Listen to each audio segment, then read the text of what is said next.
Welcome to channel Raja Wali 313. Jangan lupa, terus dukung channel ini dengan menekan tombol subrek. Karena subrek itu gratis, tis. Maka orang yang sudah mengerti Welcome to hakikat, channel Raja Wali 313. jika ada orang bersyariat, sholat 1000 rakaat, dia cukup 2 rakaat, itu udah sama.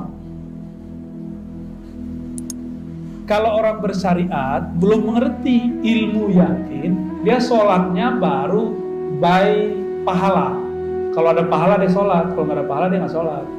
Kalau orang mengerti hakikat, dia sudah tahu bahwa sholat itu jangan harap pahala, tapi ada sesuatu di belakang itu.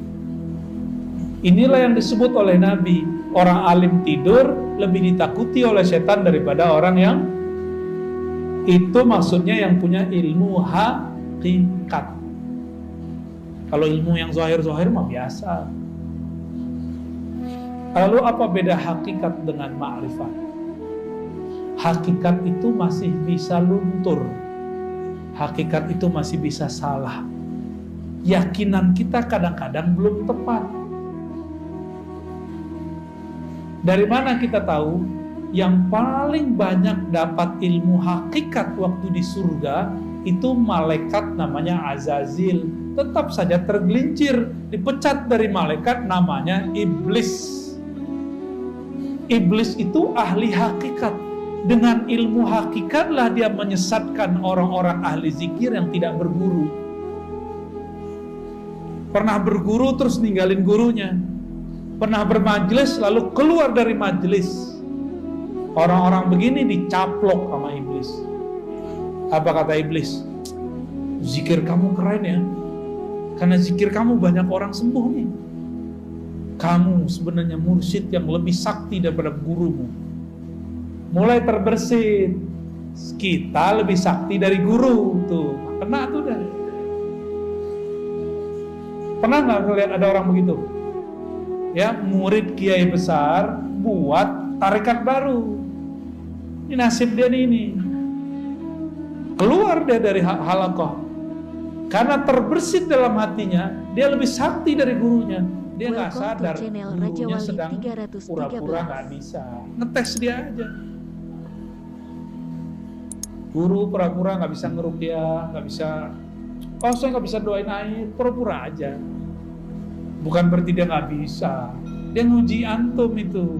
Ngerasa sakti nggak melebihi guru? Banyak yang terpedaya di situ. Apalagi urusannya udah ketemu bulus, ya. Apalagi urusannya udah ketemu pengikut. Orang merasa pengikut itu aset dia. Waduh, gawat. Banyak orang tergelincir pada bab ini. Banyak sekali. Oleh karena itu, orang sudah bertarekat dapat hakikat masih bisa tergelincir. Contohnya Barsisa. Contohnya Musailamah Al-Kazzab. Itu Musailamah kan dulu ikut nulis wahyu. Musailamah ikut nulis wahyu, kan? Khidmah ke Rasulullah. Maka kita berdoa orang-orang yang berkhidmah untuk agama ini, untuk kita tidak belok di akhir nanti. Amin. Ya, ini bahaya benar.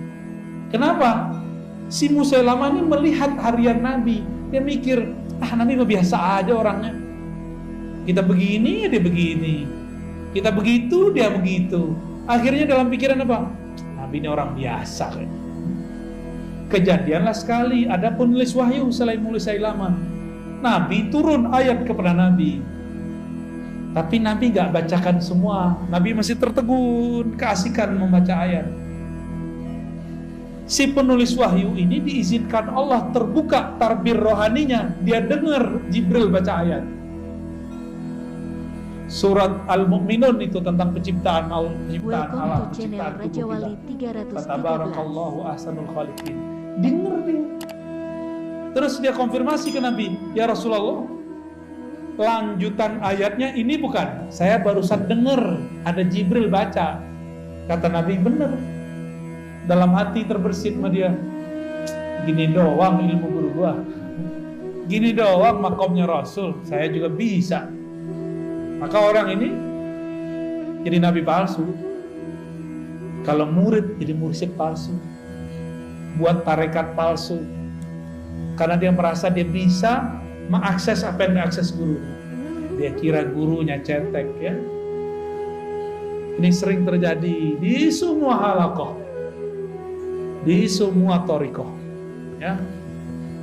Maka untuk selamat hanya satu bab, harus masuk pintu ma'rifatullah. Apa itu ma'rifatullah? Disebut ma'rifatul Muhammadiyah, mengenal hakikat Nabi Muhammad sallallahu alaihi. Dalilnya apa? Qul in kuntum tuhibbunallaha fattabi'uni. Katakan jika engkau cinta Allah maka ikuti aku sang Muhammad. Maka dia harus ikut ma'rifat Nabi Muhammad sallallahu alaihi wasallam.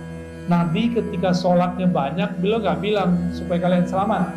Nabi bilang, aku ingin bersyukur kepada Allah. Nabi ketika dapat wahyu gak bilang, gua doang yang bisa dengar, lu gak. Kalian gak bisa. Gak ada Nabi kesombongan begitu, gak ada. Nabi selalu merendahkan hatinya di hadapan Allah dan para sahabatnya. Yang dimaksud al-haqiqah al-Muhammadiyah, itulah kemurnian akhlak Nabi Muhammad sallallahu alaihi wasallam, yang berakhlak dalam hakikatnya, dalam bertorikotnya, dalam bersyariatnya. Itulah yang dapat makrifat. Dan tidak sedikit kita dengar ada orang ketemu orang semakin tinggi teori ma'rifatnya semakin sombong. Apa itu? Ngeremehin orang. Berarti dia sombong gak? Gak level, nah, gitu kan? Kajian kulit tuh gak penting. Nih kajian hakiki nih, kajian hakikat nih, kalian gak tahu. Ngomong begitu itu sombong namanya. Sedangkan Rasulullah mengajarkan tidak boleh sombong.